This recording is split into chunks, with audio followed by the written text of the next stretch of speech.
ჩემო მეგობრებო, ხშირად ვფიქრობდი ხოლმე, რა შეიძლებოდა ყველაზე ესე ვთქვათ ეფექტური ყოფილიყო რაღაც ისეთი გამეკეთებინა, რომ მაგალითად ცუდ ხასიათზე ვარ ხო, ხანდახანდა ნეგატიური ფიქრები მაქვს რა, აი მაგალითად ან მაწყენინა ადამიანმა და აი სახლში ვარ და სულ მთელი დღე ამაზე ვფიქრობ.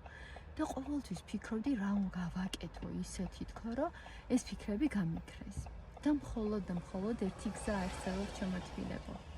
მარტივი გზა, არაფერი არ ღირს. უბრალოდ დაანებო თავი იმას, რასაც აკეთებ სახლში ხარ თუ სადაც ხარ, თუნდაც სამსახურში ხარ, ადგე და გახვიდე გარეთ. უბრალოდ გახვიდე გარეთ და გაისეირნო. აი თუნდაც ბუნებაში.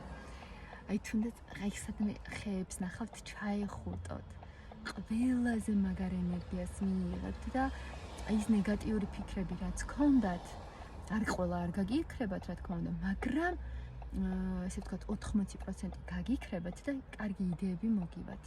აი მერწმუნეთ ჩემო თბილებო.